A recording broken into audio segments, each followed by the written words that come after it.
जय गुरु जी, शुक्राना गुरु जी, अनंतम शुक्राना गुरु जी, हर पल हर सांस का शुक्राना गुरु जी। संगत जी, आप सबको भी सुमन आंटी का प्यार भरा जय गुरु जी। संगत जी, कल हमने विंध्येश्वर संहिता का 11 अध्याय तक पूर्ण करा है और आज करेंगे अध्याय 12 शुरू। और कम से कम मैं शिव पुराण के 10 पेज तो अवश्य पढ़ूंगी। बाकी आगे गुरु जी की इच्छा वो जहाँ तक भी पढ़वाएं, है ना। तो ये पाठ आप सब लोग जरूर सुनिएगा। शिव पुराण का पाठ मैं सुमन आंटी कर रही हूँ देहरादून से। और ये पाठ से क्या फ़ायदा होगा? ये पाठ से हमारे को बहुत ज़्यादा अंतर मन शुद्ध होएगा। हमारा अंतर मन की जो खुराक होती है वो होती है पूजा पाठ सिमरन, है ना। तो ये पाठ हमारे को जो हमारी आत्मा की खुराक है, जिससे हमें शांति मिलती है जीवन में, हमारे कष्टों का जो निवारण होता है वो इस तरह के पाठ से ही होता है। तो ये शिव पुराण जो इतना पुराना, शिव जी का पूरा डिटेल में इसमें बताया गया, शिव जी के बारे में बहुत अच्छी अच्छी बातें, उनके विवाह के, सृष्टि की रचना कैसे कब हुई, कौन पहले स्टार्टिंग में आया, तो पूरा डिटेल में इसमें दिया गया है। और जब से मैं गुरु जी की संगत बनी, फॉलोवर बनी, और जब से मुझे इस पर एक प्रकार का ज्ञान हुआ कि शिव पुराण का पाठ करना चाहिए, तो मैं पर्सनली इसको कई बार पाठ कर चुकी हूँ। लेकिन अभी कुछ दिन पहले ही मुझे ऐसा आभास हो रहा था कि मेरे को ये पाठ सबके लिए पढ़ना चाहिए। और ऐसा मुझे एक बार नहीं कई बार हो रहा था। जब भी मैं गुरु जी के स्वरूप के सामने खड़ी होती थी तो मुझे इनके साथ, गुरु जी के साथ ऐसी ही टेलीपैथी होती थी कि मुझे ये अपने गुरु जी ब्लेसिंग कल्याण कीर्तन चैनल पर इसको सबके लिए ही पढ़ना चाहिए। तो मैं ये सबके लिए ही पढ़ रही हूँ इस बार। और आप सबसे निवेदन है कि इसको एक बार तो अवश्य पूरा का पूरा सुने। डे 3 तक मैं कर चुकी हूँ, डे 4 आज है। अगर आपका छूट गया है तो आप दोबारा से उसको भी सुन सकते हैं पीछे। डे 1, डे 2, डे 3 डेज में इसीलिए डालती हूँ ताकि किसी का कुछ भी स्किप ना होए।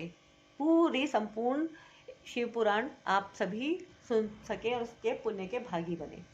तो गुरु जी आप सबका जरूर कल्याण करेंगे। जो भी शिव पुराण का पाठ करेगा और सुनेगा उसका गुरुजी निश्चित तौर पर कल्याण करते ही करते हैं, क्योंकि हमारे कर्म जो हम कर चुके हैं वो हमारे हाथ में नहीं थे, है ना। अब वो हमारे हाथ में नहीं है, क्योंकि हम क्या कर्म पिछले जन्म में करके आए हैं या इस जन्म में भी हमने क्या क्या कर्म करे हैं वो तो हो चुके हैं ना। अब वो किसी के भी हाथ में नहीं है। अब हमारे हाथ में क्या है? ये हमारे हाथ में हमारा वर्तमान है। और इसमें हम ज़्यादा से ज़्यादा, ज़्यादा से ज़्यादा, ज़्यादा से ज़्यादा क्या क्या सत्कर्म कर सकते हैं वो हमारे हाथ में है।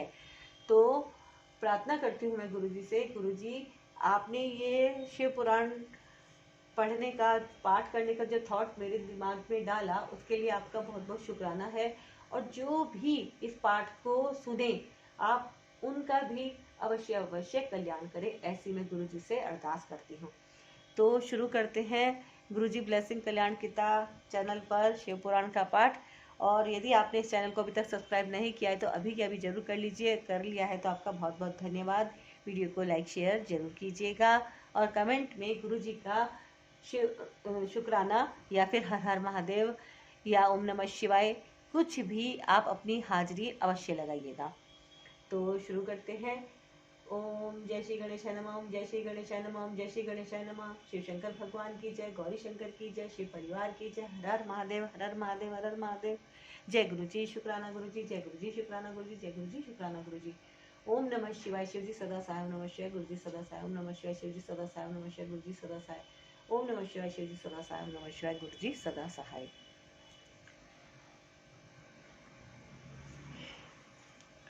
तो आप पहुँचे हम विंध्येश्वर संहिता के अध्याय 12 पर और ये है पेज नंबर 52। मैं पेज नंबर भी बता देती हूँ। मोक्षदायक पुण्य क्षेत्रों का वर्णन, काल विशेष में विभिन्न नदियों के जल में स्नान के उत्तम फल का निर्देश तथा तीर्थों में पाप से बचे रहने की चेतावनी। सूत जी बोले, विद्वान एवं बुद्धिमान महर्षियों, मोक्षदायक शिव क्षेत्रों का वर्णन सुनो। तत्पश्चात मैं लोक रक्षा के लिए शिव संबंधी आगमों का वर्णन करूंगा। पर्वत वन और काननों सहित इस पृथ्वी का विस्तार 50 करोड़ योजन है।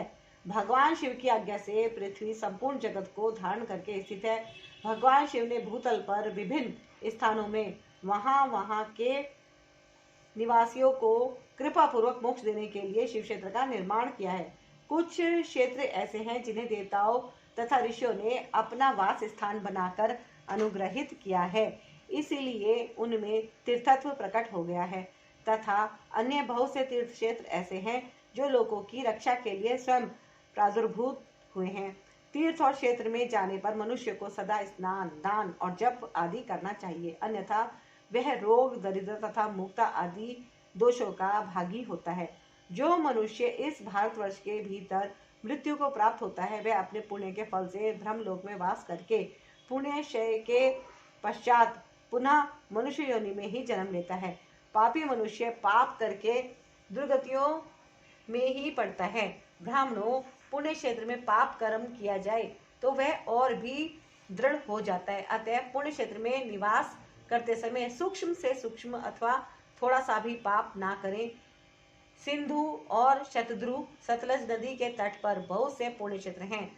सरस्वती नदी परम पवित्र और 60 मुख वाली कही गई है, अर्थात उसकी 60 धाराएं हैं। विद्वान पुरुष सरस्वती के उन धाराओं के तट पर निवास करें तो वह क्रमश ब्रह्म पद को पा लेता है। हिमालय पर्वत से निकली हुई पुण्यसलीला गंगा 100 मुख वाली नदी है। उसके तट पर काशी, प्रयाग आदि अनेक पुण्य क्षेत्र हैं। वहां मकर राशि के सूर्य होने पर गंगा की तटभूमि पहले से भी अधिक प्रशस्त एवं पुण्यदायक हो जाती है। सोनभद्र नदी के 10 धाराएं हैं। वह बृहस्पति के मकर राशि में आने पर अत्यंत पवित्र तथा अभिष्ट फल देने वाला हो जाता है। उस समय वहां स्नान और उपवास करने से विनायक पद की प्राप्ति होती है। पुण्यसलीला महानदी नर्मदा के 24 मुख स्रोत हैं। उसमें स्नान तथा उसके तट पर निवास करने से मनुष्य को वैष्णव पद की प्राप्ति होती है। तमसा के बाहर तथा रेवा के 10 मुख हैं। तमसा के 12 तथा रेवा के 10 मुख हैं। परम पुण्यमयी गोदावरी के 21 मुख बताए गए हैं। वह ब्रह्म हत्या तथा गोवध के पाप का भी नाश करने वाली है एवं रुद्र लोक देने वाली है। कृष्णवेणी नदी का जल बड़ा पवित्र है। वह नदी समस्त पापों का नाश करने वाली है। उसके 18 मुख बताए गए हैं तथा वह विष्णु लोक प्रदान करने वाली है। तुंगभद्रा के 10 मुख हैं। यह ब्रह्मलोक देने वाली है। पुण्यसलीला स्वर्णमुखरी के 9 मुख कहे गए हैं। ब्रह्मलोक से लौटे हुए जीव उसी के तट पर जन्म लेते हैं। सरस्वती नदी, पंपा सरोवर, कन्याकुमारी, अंतरीप तथा शुभकारक श्वेत नदी, ये सभी पुण्य क्षेत्र हैं। इनके तट पर निवास करने से इंद्रलोक की प्राप्ति होती है। सहा पर्वत से निकली हुई महानदी कावेरी परम पुण्यमयी है। उसके 27 मुख बताए गए हैं। वे संपूर्ण अभिष्ट वस्तुओं को देने वाली है। उसके तट स्वर्गलोक की प्राप्ति कराने वाले तथा ब्रह्मा और विष्णु का पद देने वाले हैं। कावेरी के जो तट शैव क्षेत्र के अंतर्गत हैं, वे अभिष्ट फल देने के साथ ही शिवलोक प्रदान करने वाले भी हैं। नैमिषारण्य तथा बद्रिकाश्रम में सूर्य और बृहस्पति के मेष राशि में आने पर यदि स्नान करें तो उस समय वहां किए हुए स्नान, पूजन आदि को ब्रह्मलोक की प्राप्ति कराने वाला जानना चाहिए। सिंह और कर्क राशि में सूर्य की संक्रांति होने पर सिंधु नदी में किया हुआ स्नान तथा केदार तीर्थ के जल का पान एवं स्नान ज्ञानदायक माना गया है। जब बृहस्पति सिंह राशि में स्थित हो उस समय सिंह की संक्रांति से युक्त भाद्रपद मास में यदि गोदावरी के जल में स्नान किया जाए तो वह शिवलोक की प्राप्ति कराने वाला होता है। ऐसा पूर्व काल में स्वयं भगवान शिव ने कहा था। जब सूर्य और बृहस्पति कन्या राशि में स्थित हो तब यमुना और सोनभद्र में स्नान करें। वह स्नान धर्मराज तथा गणेश जी के लोक में महान भोग प्रदान कराने वाला होता है। यह महर्षियों की मान्यता है। जब सूर्य और बृहस्पति तुला राशि में स्थित हो उस समय कावेरी नदी में स्नान करें। वह स्नान भगवान विष्णु के वचन की महिमा से संपूर्ण अभिष्ट वस्तुओं को देने वाला माना गया है। देखिए कितने प्रकार के तो स्नान बताए गए हैं कि ये राशि में ये वाला स्नान करना चाहिए, ये राशि में ये वाला स्नान करना चाहिए, है ना, हिंदू धर्म के अनुसार। लेकिन हम आप कितने लोग होते हैं जो इस तरह से बार बार इस तरह का स्नान कर पाते हैं? बहुत ही कम लोग होते हैं, है ना। तो ज़्यादातर लोग तो अपने घर में ही स्नान करते हैं, और इसीलिए कि हमारे को भी किसी ना किसी तरह से अपने पुण्य को और बढ़ाना है और बढ़ाना है और बढ़ाना है ना। क्योंकि पाप तो अपने आप हो जाते हैं, लेकिन पुण्य करने से होते हैं, पुण्य को कमाना पड़ता है ना। तो इसीलिए ये जरूरी है कि आप सब लोग इस शिव पुराण का पाठ सुने। केवल सुनने मात्र से भी बहुत से पापों का क्षय हो जाता है। देखिए, विष्णु लोक की प्राप्ति हो सकती है। क्या बताया है इन्होंने? जब सूर्य और बृहस्पति वृश्चिक राशि पर आ जाए तब मार्गशीर्ष अगहन के महीने में नर्मदा में स्नान करने से श्री विष्णु लोक की प्राप्ति हो सकती है। सूर्य और बृहस्पति के धन राशि में स्थित होने पर स्वर्ण मुखरी नदी में किया हुआ स्नान शिवलोक प्रदान कराने वाला होता है। जैसा कि ब्रह्मा जी का वचन है, जब सूर्य और बृहस्पति मकर राशि में स्थित हो उस समय माघ मास में गंगा जी के जल में स्नान करना चाहिए। ब्रह्मा जी का कथन है कि वह स्नान शिवलोक की प्राप्ति कराने वाला होता है। शिवलोक के पश्चात ब्रह्मा और विष्णु के स्थानों में सुख भोगने पर अंत में मनुष्य को ज्ञान की प्राप्ति हो जाती है। माघ मास में तथा सूर्य के कुंभ राशि में स्थित होने पर फागुन मास में गंगा जी के तट पर किया हुआ श्राद्ध, पिंडदान अथवा तिलोदक दान पिता और नाना दोनों कुलों के पितरों की अनेकों पीढ़ियों का उद्धार करने वाला माना गया है। सूर्य और बृहस्पति जब मीन राशि में स्थित हो तब कृष्ण वेणी नदी में किए गए स्नान की ऋषियों ने प्रशंसा की है। उन महीनों में पूर्वोक्त तीर्थों में किया हुआ स्नान इंद्र पद की प्राप्ति कराने वाला होता है। विद्वान पुरुष गंगा अथवा कावेरी नदी का आश्रय लेकर तीर्थवास करें। ऐसा करने से तत्काल किए हुए पाप का निश्चय ही नाश हो जाता है। रुद्र लोक प्रदान करने वाले बहुत से क्षेत्र हैं। ताम्रपर्णी और वेगवती ये दोनों नदियां ब्रह्म लोक की प्राप्ति रूप फल देने वाली हैं। इन दोनों के तट पर कितने ही स्वर्गदायक क्षेत्र हैं। इन दोनों के मध्य में बहुत से पुण्यप्रद क्षेत्र हैं। वहां निवास करने वाला विद्वान पुरुष वैसे फल का भागी होता है। सदाचार, उत्तम वृत्ति तथा सद्भावना के साथ मन में दया भाव रखते हुए विद्वान पुरुष को तीर्थ में निवास करना चाहिए, अन्यथा उसका फल नहीं मिलता। पुण्य क्षेत्र में किया हुआ थोड़ा सा पुण्य भी अनेक प्रकार से वृद्धि को प्राप्त होता है तथा वहां किया हुआ छोटा सा पाप भी महान हो जाता है। यदि पुण्य क्षेत्र में रहकर ही जीवन बिताने का निश्चय हो तो उस पुण्य संकल्प से उसका पहले का सारा पाप तत्काल नष्ट हो जाएगा, क्योंकि पुण्य को ऐश्वर्यदायक कहा गया है। ब्राह्मणों, तीर्थवास जनित पुण्य कायिक, वाचिक और मानसिक सारे पापों का नाश कर देता है। तीर्थ में किया हुआ मानसिक पाप व्रजलेप हो जाता है, वह कई कल्पों तक पीछा नहीं छोड़ता। वैसा पाप केवल ध्यान से ही नष्ट होता है, अन्यथा नहीं। वाचिक पाप जप से तथा कायिक पाप शरीर को सुखाने जैसे कठोर तप से नष्ट होता है। अतः सुख चाहने वाले पुरुष को देवताओं की पूजा करते और ब्राह्मणों को दान देते हुए पाप से बचकर ही तीर्थ में निवास करना चाहिए। अध्याय 12 समाप्त। विंध्येश्वर संहिता का 12वां अध्याय अब समाप्त हुआ और 13वां अध्याय हम शुरू कर रहे हैं। इससे पहले शिव शंकर भगवान की जय, गौरी शंकर की जय, शिव परिवार की जय। हर हर महादेव, हर हर महादेव, हर हर महादेव। जय गुरु जी, शुक्राना गुरु जी, जय गुरु जी, शुक्राना गुरु जी, जय गुरु, शुक्राना गुरु जी। ओम नमः शिवाय, शिव जी सदा साई, नमः शिवाय गुरु जी सदा साई। ओम नमः शिवाय, शिव जी सदा साई, नमः शिवाय गुरु जी सदा साई, नमः शिवाय शिव जी सदा साई। ओम नमः शिवाय गुरु जी सदा साई। अध्याय 13 सदाचार, शौचाचार, स्नान, भस्म धारण, संध्या वंदन, प्रणव जप, गायत्री जप, दान, न्यायत, धनोपार्जन तथा अग्निहोत्र आदि की विधि एवं महिमा का वर्णन।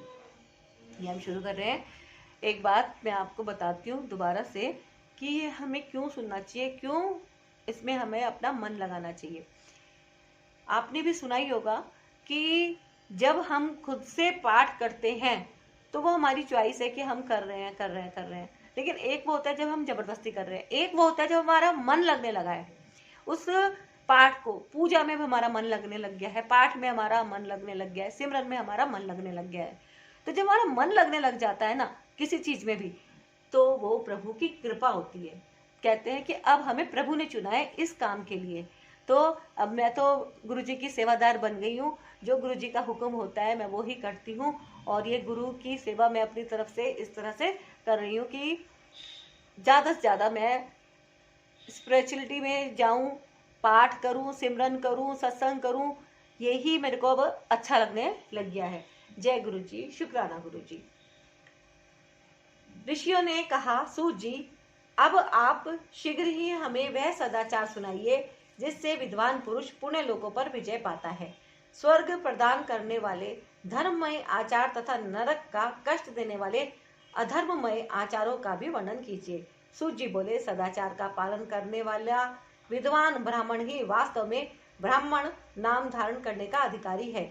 जो केवल वेदोक्त आचार का पालन करने वाला एवं वेदों का अभियासी है, उस ब्राह्मण की विप्र संज्ञा होती है। सदाचार, वेदाचार तथा विद्या, इनमें से एक एक गुणों से ही युक्त होने पर उसे द्विज कहते हैं। जिसमें स्वल्प मात्रा में ही आचार का पालन देखा जाता है, जिसने वेदाध्ययन भी बहुत कम किया है तथा जो राजा का सेवक, पुरोहित, मंत्री आदि है, उसे क्षत्रिय ब्राह्मण कहते हैं।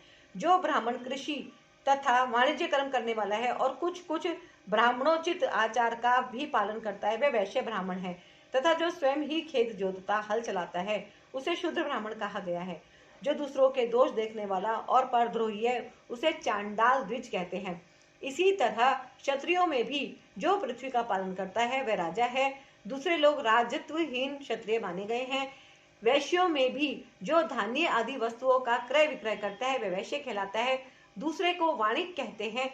जो ब्राह्मणों, क्षत्रियों तथा वैश्यों की सेवा में लगा रहता है, वह वास्तव में शूद्र कहलाता है। जो शूद्र हल जोतने का काम करता है, उसे वृषल समझना चाहिए। सेवा, शिल्प और कृषण से भिन्न वृत्ति का आश्रय लेने वाले शूद्र दस्यु कहलाते हैं। इन सभी वर्णों के मनुष्य को चाहिए कि वे ब्रह्म मुहूर्त में उठकर पूर्वाभिमुख हो। सबसे पहले देवताओं का, फिर धर्म का, अर्थ का, उसकी प्राप्ति के लिए उठाए जाने वाले क्लेशों का तथा आय और व्यय का भी चिंतन करें। रात के पिछले प्रहर को उष काल जानना चाहिए। उस अंतिम प्रहर का जो आधा या मध्य भाग है, उसे संधि कहते हैं। इस संधि काल में उठकर द्विज को मल मूत्र आदि का त्याग करना चाहिए। घर से दूर जाकर बाहर से अपने शरीर को ढके रखकर दिन में उत्तराभिमुख बैठकर मल मूत्र का त्याग करें। यदि उत्तराभिमुख बैठने में कोई रुकावट हो तो दूसरी दिशा की ओर मुख करके बैठे।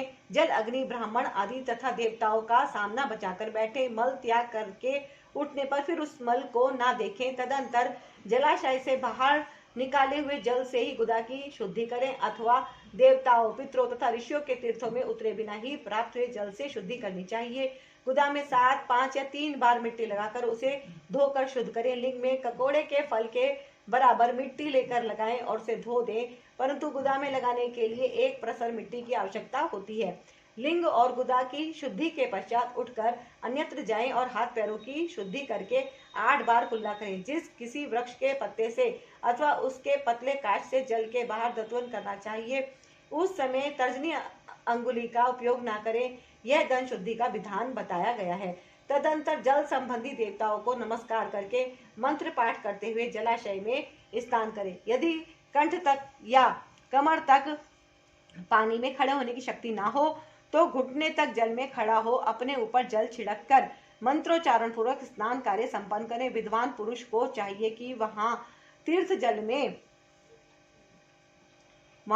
जल से देवता आदि का स्नानांग तर्पण भी करे। इसके बाद धोत वस्त्र लेकर 5 कच्छ करके उसे धारण करे। साथ ही कोई उत्तरीय भी धारण कर ले, क्योंकि संध्या वंदन आदि सभी कर्मों में उसकी आवश्यकता होती है। नदी आदि तीर्थों में स्नान करने पर स्नान संबंधी उतारे हुए वस्त्र को वहां ना धोए। स्नान के पश्चात विद्वान पुरुष भीगे हुए उस वस्त्र को बावड़ी में, कुएं के पास अथवा घर आदि में ले जाए और वहां पत्थर पर, लकड़ी आदि पर, जल में या स्थल में अच्छी तरह धोकर उस वस्त्र को निचोड़े। द्विजो, वस्त्र को निचोड़ने से जो जल गिरता है वह एक श्रेणी के पितरों की तृप्ति के लिए होता है। इसके बाद जाबाली उपनिषद में बताए गए अग्नि रीति मंत्र से भस्म लेकर उसके द्वारा त्रिपुंडु लगाएं। इस विधि का पालन न किए जाए, इसके पूर्व ही यदि जल में भस्म गिर जाए तो गिराने वाला नरक में जाता है। आपो ही ष्ठा इत्यादि मंत्र से पाप शांति के लिए सिर पर जल छिड़के तथा यस्य क्षयाय इस मंत्र को पढ़कर पैर पर जल छिड़के। इसे संधि प्रोक्षण कहते हैं। आपो ही शिष्टा इत्यादि मंत्र में 3 ऋचाएं हैं और प्रत्येक ऋचा में गायत्री छंद के 3-3 चरण हैं। इनमें से प्रथम ऋचा के 3 चरणों का पाठ करते हुए क्रमश पैर, मस्तक और हृदय में जल छिड़के। दूसरी ऋचा के 3 चरणों को पढ़कर क्रमश मस्तक, हृदय और पैर में जल छिड़के तथा तीसरी ऋचा के 3 चरणों का पाठ करते हुए क्रमश हृदय, पैर और मस्तक का जल से प्रोक्षण करें। इससे विद्वान पुरुष मंत्र स्नान मानते हैं। किसी अपवित्र वस्तु से किंचित स्पर्श हो जाने पर, अपना स्वास्थ्य ठीक न रहने पर, राजा और राष्ट्र पर भय उपस्थित होने पर तथा यात्रा काल में जल की उपलब्धि न होने की विवशता आ जाने पर मंत्र स्नान करना चाहिए। जल की उपलब्धि न होने की विवशता आ जाने पर मंत्र स्नान करना चाहिए। प्रातः काल सूर्यश्च मां मनुष्च इत्यादि सूर्यानुवाक से तथा सायंकाल अग्निश्च मां मनुष्च इत्यादि अग्नि संबंधी अनुवाक से जल का आचमन करके पुनः जल से अपने अंगों का प्रोक्षण करें। मध्याह्न काल में भी आप पुनंतु इस मंत्र से आचमन करके पूर्वक प्रोक्षण या मार्जन करना चाहिए। प्रातः काल की संध्योपासना में गायत्री मंत्र का जप करके 3 बार ऊपर की ओर सूर्यदेव को अर्घ्य देने चाहिए। ब्राह्मणों मध्याह्न काल में गायत्री मंत्र के उच्चारण पूर्वक सूर्य को एक ही अर्घ्य देना चाहिए। फिर सायंकाल आने पर पश्चिम की ओर मुख करके बैठ जाएं और पृथ्वी पर ही सूर्य के लिए अर्घ्य दें, ऊपर की ओर नहीं। प्रातः काल और मध्याह्न के समय अंजलि में अर्घ्य जल लेकर अंगुलियों की ओर सूर्यदेव के लिए अर्घ्य दें। फिर उंगलियों के छिद्र से ढलते हुए सूर्य को देखें तथा उनके लिए स्वतः प्रदक्षिणा करके शुद्ध आचमन करें। सायंकाल में सूर्यास्त से 2 घड़ी पहले की हुई संध्या निष्फल होती है, क्योंकि वह साय संध्या का समय नहीं है। ठीक समय पर संध्या करनी चाहिए, ऐसी शास्त्र की आज्ञा है। यदि संध्योपासना किए बिना दिन बीत जाए तो प्रत्येक समय के लिए क्रमश प्रायश्चित करना चाहिए। यदि एक दिन बीते तो प्रत्येक बीते हुए संध्या काल के लिए नित्य नियम के अतिरिक्त 100 गायत्री मंत्र का अधिक जप करें। यदि नित्य कर्म के लुप्त हुए 10 दिन से अधिक बीत जाए तो उसके प्रायश्चित रूप में 1 लाख गायत्री का जप करना चाहिए। यदि 1 मास तक नित्य क्रम छूट जाए तो पुनः अपना उपनयन संस्कार कराएं। अर्थ सिद्धि के लिए ईश, गौरी, कार्तिकेय, विष्णु, ब्रह्मा, चंद्रमा और यम का तथा ऐसे ही अन्य देवताओं का भी शुद्ध जल से तर्पण करें। फिर तर्पण कर्म को ब्रह्मार्पण करके शुद्ध आचमन करें। तीर्थ के दक्षिण प्रशस्त मठ में, मंत्रालय में, देवालय में, घर में अथवा अन्य किसी नियत स्थान में आसन पर स्थिरता पूर्वक बैठकर विद्वान पुरुष अपनी बुद्धि को स्थिर करे और ब्राह्मण देवताओं को नमस्कार करके पहले प्रणव का जप करने के पश्चात गायत्री मंत्र की आहुति करें। प्रणव के आ, उ और म इन तीनों अक्षरों से जीव और ब्रह्म की एकता का प्रतिपादन होता है। इस बात को जानकर प्रणव ओम का जप करना चाहिए। जप काल में यह भावना करनी चाहिए कि हम तीनों लोकों की सृष्टि करने वाले ब्रह्मा, पालन करने वाले विष्णु तथा संहार करने वाले रुद्र की, जो स्वयं प्रकाश चिन्मय है, उपासना करते हैं। यह ब्रह्म स्वरूप ओंकार हमारी कर्मेंद्रियों और ज्ञानेंद्रियों की वृत्तियों को, मन की वृत्तियों को तथा बुद्धि वृत्तियों को सदा भोग और मोक्ष प्रदान करने वाले धर्म एवं ज्ञान की ओर प्रेरित करें।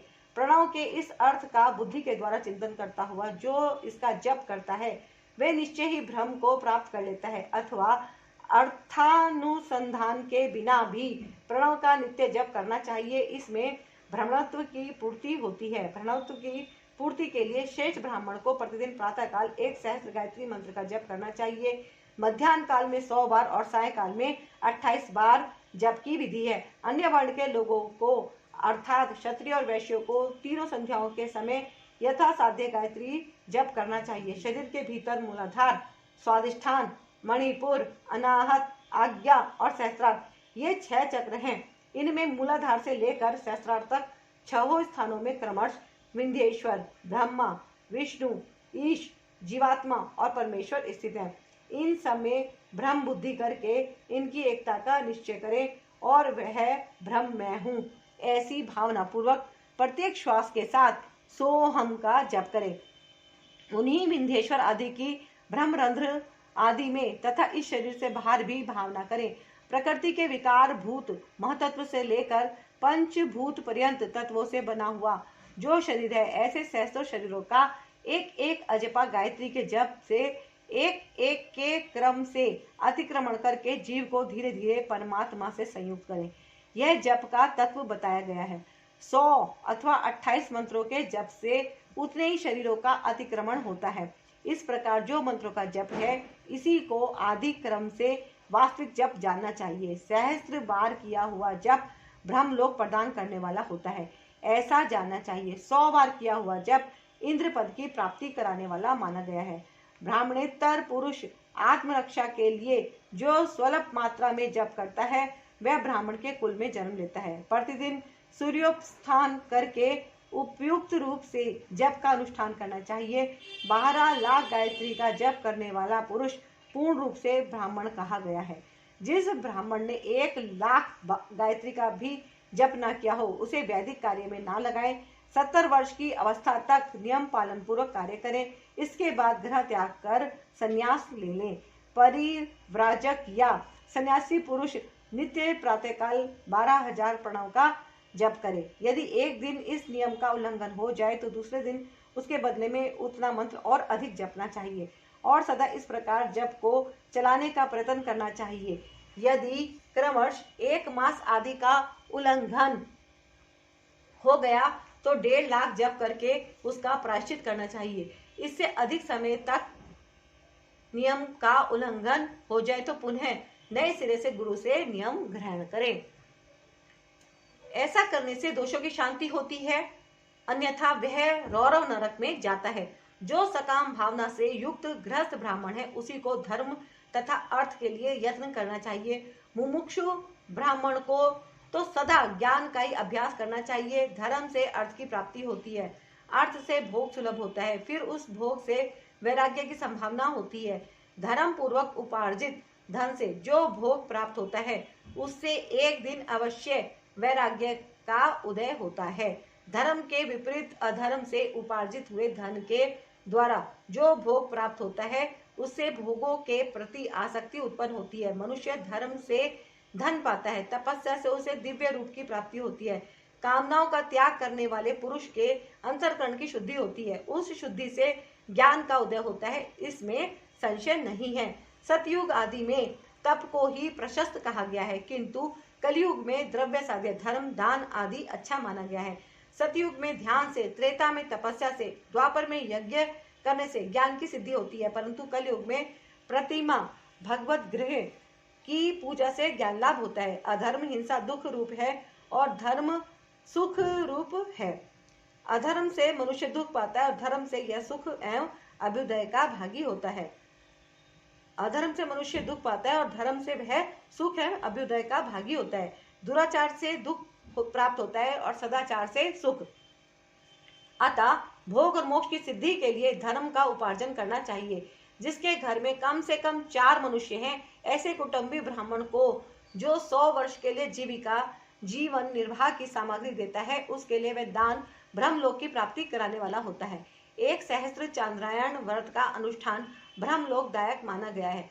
जो क्षत्रिय 1 सहस्त्र कुटुंब को जीविका और आवास देता है, उसका वह कर्म इंद्रलोक की प्राप्ति कराने वाला होता है। 10,000 कुटुंबों को दिया हुआ आश्रय दान ब्रह्मलोक प्रदान करता है। दाता पुरुष जिस देवता को सामने रखकर दान करता है, अर्थात वे दान के द्वारा जिस देवता को प्रसन्न करना चाहता है, उसी का लोक उसे प्राप्त होता है। यह बात वेद वेदता पुरुष अच्छी तरह जानते हैं। धनहीन पुरुष सदा तपस्या का उपार्जन करे, क्योंकि तपस्या और तीर्थ सेवन से अक्षय सुख पाकर मनुष्य उसका उपभोग करता है। अब मैं न्याय धन के उपार्जन की विधि बता रहा हूँ। ब्राह्मण को चाहिए कि वह सदा सावधान रहकर विशुद्ध प्रतिग्रह, दान ग्रहण तथा याजन यज्ञ कराने आदि से धन का अर्जन करे। वह इसके लिए कहीं दीनता ना दिखाए और ना अत्यंत क्लेशदायक कर्म ही करे।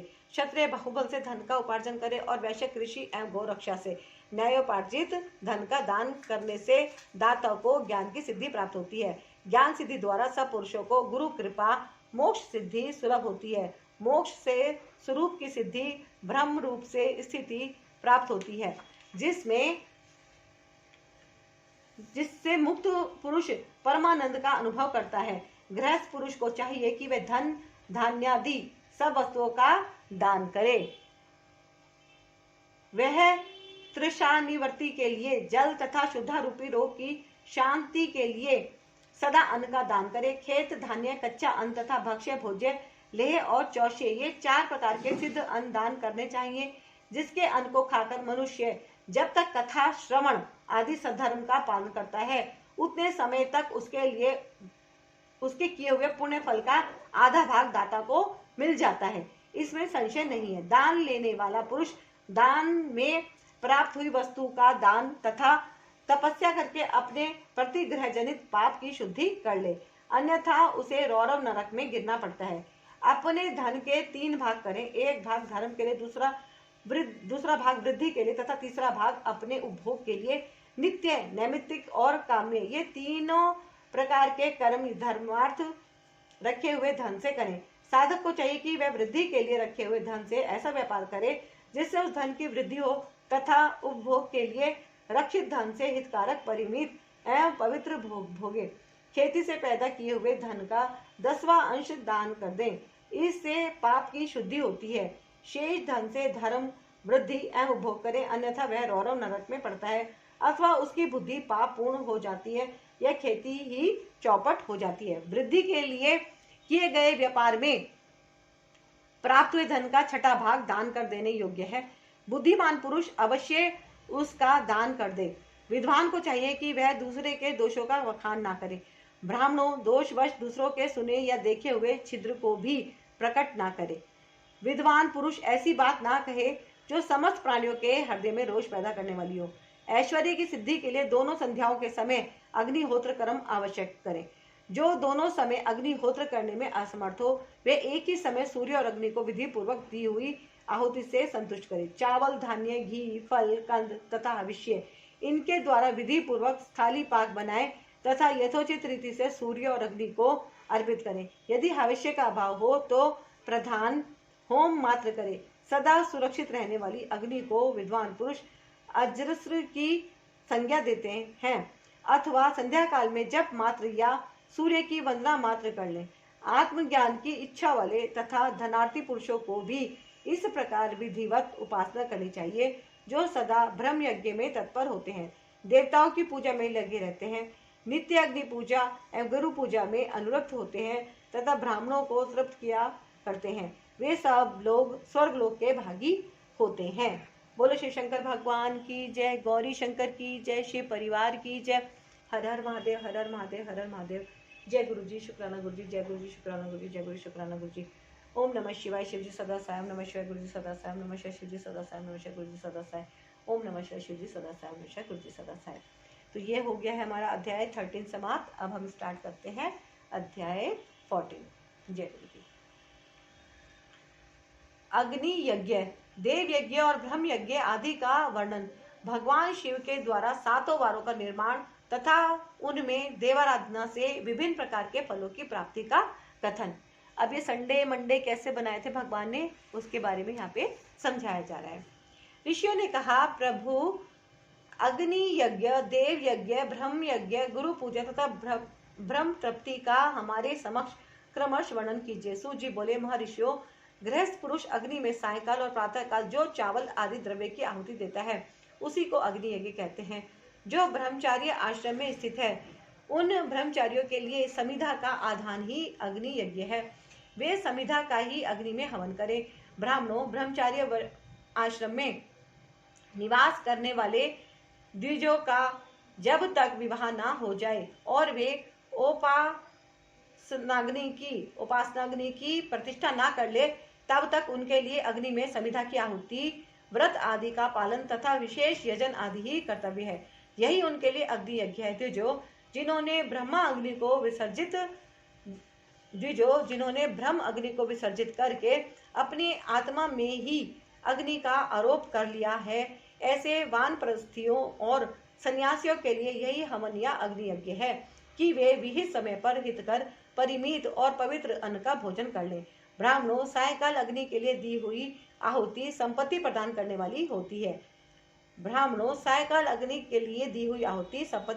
वाली होती है। ऐसा जानना चाहिए। और प्रातः काल सूर्यदेव को दी हुई आहुति आयु की वृद्धि करने वाली होती है, यह बात अच्छी तरह समझ लेनी चाहिए। दिन में अग्निदेव सूर्य में ही प्रविष्ट हो जाते हैं, अतः प्रातः काल सूर्य को दी हुई आहुति ही अग्नि यज्ञ के ही अंतर्गत है। इस प्रकार यह अग्नि यज्ञ का वर्णन किया गया है। जो आहुति दी जाती है उसे देव यज्ञ समझना चाहिए। स्थाली पाक आदि यज्ञ को देव यज्ञ ही मानना चाहिए। लौकिक अग्नि में प्रतिष्ठित जो चूड़ाकरण आदि संस्कार निमित्तक हवन कर्म है, उन्हें भी देव यज्ञ के ही अंतर्गत जानना चाहिए। अब ब्रह्म यज्ञ का वर्णन सुनो। द्विज को चाहिए कि वह देवताओं की तृप्ति के लिए निरंतर ब्रह्म यज्ञ करे। वेदों का जो नित्य अध्ययन या स्वाध्याय होता है उसी को ब्रह्म यज्ञ कहा जाता है। देखो इन्होंने कितनी बढ़िया बात कही है कि वेदों का जो नित्य अध्ययन या स्वाध्याय होता है उसी को ब्रह्म यज्ञ कहा जाता है। स्वाध्याय मतलब खुद से पढ़ना, अध्ययन पढ़ना, पाठ करना। इसी तरह से इसीलिए मैं आपसे कह रही हूँ कि इसको आप जरूर सुन लें। इससे आपको बहुत सारे प्रश्नों के उत्तर भी मिल जाएंगे। आपके मन में जो संशय है वो ये पाठ सुनने से ही काफी हद तक दूर हो जाते हैं। सबसे बड़ी बात तो है कि हमारा मन निर्मल हो जाता है। जैसे शीशे को साफ करते हैं हम, उस पर धूल मिट्टी होती है तो हमारा शीशा एकदम क्लियर हो जाता है ना, एकदम निर्मल हो जाता है। इसी तरह से अगर आप एक बार शिव पुराण का पाठ सुन लेंगे तो आपका मन भी एकदम निर्मल हो जाएगा, आत्मा और ज्यादा शुद्ध हो जाएगी। आत्मा की खुराक है ये शिव पुराण। अब ब्रह्म यज्ञ का वर्णन सुनो। द्विज को चाहिए कि वह देवताओं की तृप्ति के लिए निरंतर ब्रह्म यज्ञ करे। वेदों का जो नित्य अध्ययन या स्वाध्याय होता है उसी को ब्रह्म यज्ञ कहा गया है। प्रातः नित्य कर्म के अनंतर सायकाल तक ब्रह्म यज्ञ किया जा सकता है। इसके बाद रात में इसका विधान नहीं है। अग्नि के बिना देव यज्ञ कैसे संपन्न होता है, इसे तुम लोग श्रद्धा से और आदर पूर्वक सुनो। सृष्टि के आरंभ में सर्वज्ञ, दयालु और सर्व समर्थ महादेव जी ने समस्त लोगों के उपकारक के लिए वारों की कल्पना की। वे भगवान शिव संसार रूपी रोग को दूर करने के लिए वैद्य हैं, सबके ज्ञाता तथा समस्त औषधों के भी औषध हैं। उन भगवान ने पहले अपने वार की कल्पना की जो आरोग्य प्रदान करने वाला है। तत्पश्चात अपनी माया शक्ति का वार बनाया जो संपत्ति प्रदान करने वाला है। जन्म काल में दुर्गति ग्रस्त बालक की रक्षा के लिए उन्होंने कुमार के वार की कल्पना की। तत्पश्चात सर्वसमर्थ महादेव जी ने आलस्य और पाप की निवृत्ति तथा समस्त लोगों का हित करने की इच्छा से लोक रक्षक भगवान विष्णु का वार बनाया। इसके बाद सबके स्वामी भगवान शिव ने पुष्टि और रक्षा के लिए आयुकर्ता त्रिलोक सृष्टा परमेष्ठी ब्रह्मा का आयुष कारक वार बनाया, जिसे संपूर्ण जगत के आयुष्य की सिद्धि हो सके। इसके बाद तीनों लोगों की वृद्धि के लिए पहले पुण्य पाप की रचना हो जाने पर उनके करने वाले लोगों को शुभाशुभ फल देने के लिए भगवान शिव ने इंद्र और यम के वारों का निर्माण किया। वे दोनों वार क्रमश भाग भोग देने वाले तथा लोगों को मृत्यु भय को दूर करने वाले हैं। इसके बाद सूर्य आदि 7 ग्रहों को जो अपने स्वरूप भूत तथा प्राणियों के लिए सुख दुख के सूचक है, भगवान शिव ने उपयुक्त 7 वारों का स्वामी निश्चित किया।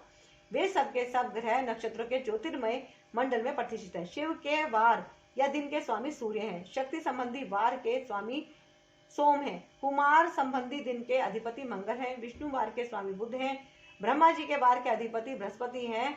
इंद्र वार के स्वामी शुक्र और यम वार के स्वामी शनैश्चर हैं। अपने अपने वार में की हुई उन देवताओं की पूजा उनके अपने अपने फल को देने वाली होती है। सूर्य आरोग्य के और चंद्रमा संपत्ति के दाता हैं। मंगल व्याधियों का निवारण करते हैं। बुद्धि पुष्टि देते हैं। बृहस्पति आयु की वृद्धि करते हैं। शुक्र भोग देते हैं और शनैश्चर मृत्यु का निवारण करते हैं। ये 7 वारों के क्रमश फल बताए गए हैं जो उन देवताओं की प्रीति से प्राप्त होते हैं। अन्य देवताओं की भी पूजा का फल देने वाले भगवान शिव ही हैं। देवताओं की प्रसन्नता के लिए पूजा की 5 प्रकार की ही पद्धति बनाई गई है। उन देवताओं के मंत्रों का जप यह पहला प्रकार है। पहला प्रकार क्या है? जप। जप से प्रसन्न होते हैं। जितना ज्यादा हम अपनी जीवा का प्रयोग करके जप करते हैं। उन देवताओं के मंत्रों का जप यह पहला प्रकार है। उनके लिए होम करना दूसरा, दान करना तीसरा तथा तप करना चौथा प्रकार है। किसी वेदी पर, प्रतिमा में, अग्नि में अथवा ब्राह्मण के शरीर में आराध्य देवता की भावना करके 16 उपचारों से उनकी पूजा या आराधना करना पांचवा प्रकार है। इनमें पूजा के उत्तरोत्तर आधार श्रेष्ठ है। पूर्व के अभाव में उत्तरोत्तर आधार का अवलंबन करना चाहिए। दोनों नेत्रों तथा मस्तक के रोग में और कुष्ठ रोग की शांति के लिए भगवान सूर्य की पूजा करके ब्राह्मणों को भोजन कराएं। तदंतर 1 दिन, 1 मास, 1 वर्ष तथा 3 वर्ष तक लगातार ऐसा साधन करना चाहिए जिससे यदि प्रबल प्रारब्ध का निर्माण हो जाए तो रोग एवं जरा आदि रोगों का नाश हो जाता है। इष्ट देव के नाम मंत्रों का जप आदि साधन वार आदि के अनुसार फल देते हैं। रविवार को सूर्य देव के लिए, अन्य देवताओं के लिए तथा ब्राह्मणों के लिए विशिष्ट वस्तु अर्पित करें। यह साधन विशिष्ट फल देने वाला होता है तथा इसके द्वारा विशेष रूप से पापों की शांति होती है। सोमवार को विद्वान पुरुष संपत्ति की प्राप्ति के लिए लक्ष्मी आदि की पूजा करें तथा सपत्नीक ब्राह्मणों को घृत पक्व अन्न का भोजन कराएं। मंगलवार को रोगों की शांति के लिए काली आदि की पूजा करें तथा उड़द, मूंग एवं अरहर की दाल आदि से युक्त अन्न ब्राह्मणों को भोजन कराएं। बुधवार को विद्वान पुरुष दधि युक्त अन्न से भगवान विष्णु का पूजन करें। ऐसा करने से सदा पुत्र, मित्र और कलत्र आदि की पुष्टि होती है। जो दीर्घायु होने की इच्छा रखता हो वह गुरुवार को देवता की पुष्टि के लिए वस्त्र, यज्ञोपवीत तथा घृत मिश्रित खीर से यजन पूजन करें। भोगों की प्राप्ति के लिए शुक्रवार को एकाग्रचित्त होकर देवताओं का पूजन करें और ब्राह्मणों की तृप्ति के लिए षड्रस युक्त अन्न दें। इस प्रकार स्त्रियों की प्रसन्नता के लिए सुंदर वस्त्र आदि का विधान करें। शनैश्चर अपमृत्यु का निवारण करने वाला है। उस दिन बुद्धिमान पुरुष रुद्र आदि की पूजा करें। तिल के होम से, दान से देवताओं को संतुष्ट करके ब्राह्मणों को तिल मिश्रित अन्न भोजन कराएं। जो इस तरह देवताओं की पूजा करेगा वह आरोग्य आदि फल का भागी होगा। देवताओं के नित्य पूजन, विशेष पूजन, स्नान, दान, जप, होम तथा ब्राह्मण तर्पण आदि में एवं रवि आदि वारों में विशेष तिथि और नक्षत्रों का योग प्राप्त होने पर विभिन्न देवताओं के पूजन में सर्वज्ञ जगदीश्वर भगवान शिव ही उन देवताओं के रूप में पूजित हो सब लोगों को आरोग्य आदि फल प्रदान करते हैं।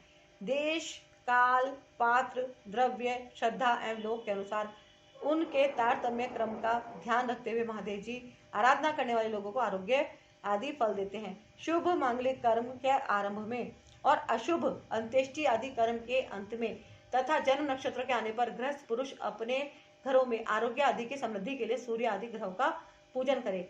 इससे सिद्ध है कि देवताओं का यजन संपूर्ण अभिष्ट वस्तुओं को देने वाला है। ब्राह्मणों का देव यजन कर्म वैदिक मंत्र के साथ होना चाहिए। यहाँ ब्राह्मण शब्द क्षत्रिय और वैश्य का भी उपलक्षण है। शूद्र आदि दूसरों का देव यज्ञ तांत्रिक विधि से होना चाहिए। शुभ फल की इच्छा रखने वाले मनुष्य को सातों ही दिन अपनी शक्ति के अनुसार सदा देव पूजन करना चाहिए। निर्धन मनुष्य तपस्या, व्रत आदि के कष्ट सहन द्वारा और धनी धन के द्वारा देवताओं की आराधना करे। वह बार बार श्रद्धा पूर्वक इस तरह के धर्म का अनुष्ठान करता है और बारंबार पुण्य लोकों में नाना प्रकार के फल भोग कर पुनः इस पृथ्वी पर जन्म ग्रहण करता है। धनवान पुरुष सदा भोग सिद्धि के लिए मार्ग में वृक्ष आदि लगाकर लोगों के लिए छाया की व्यवस्था करे। जलाशय, कुआं, बावली और पोखरे बनवाए। वेद शास्त्रों की प्रतिष्ठा के लिए पाठशाला का निर्माण करे तथा अन्य प्रकार से भी धर्म का संग्रह करता रहे। धनी को यह सब कार्य सदा ही करते रहना चाहिए। समय अनुसार पुण्य कर्मों के परिपाक से अंतःकरण शुद्ध होने पर ज्ञान की सिद्धि हो जाती है। द्विजो, जो इस अध्याय को सुनता, पढ़ता अथवा सुनने की व्यवस्था करता है उसे देव यज्ञ का फल प्राप्त हो जाता है। बोलो शिव शंकर भगवान की जय, गौरी शंकर की जय, शिव परिवार की जय। हर हर महादेव, हर हर महादेव, हर हर महादेव। तो ये विद्येश्वर संहिता का आज समाप्त हो गया है अध्याय 14 और कल को अब करेंगे नेक्स्ट हम 15 अध्याय स्टार्ट। तो ले लेते हैं हम गुरु जी से आज्ञा। हे गुरु जी महाराज, जाने अनजाने जो भी कुछ भूल चुक हो गए उसके लिए क्षमा करना और आप सबसे निवेदन करती हूँ कि वीडियो को लाइक करना, शेयर करना और गुरु जी का शुक्राना जरूर करना। गुरु जी ब्लेसिंग कल्याण कीर्तन चैनल को सब्सक्राइब अवश्य कर लेना। कर लिया तो आपको बहुत बहुत शुभकामनाएं, बहुत बहुत धन्यवाद। गुरु जी से प्रार्थना सबको खूब खुश रखे, सबका जीवन मंगलमय हो। जय गुरु जी, शुक्राना गुरु जी।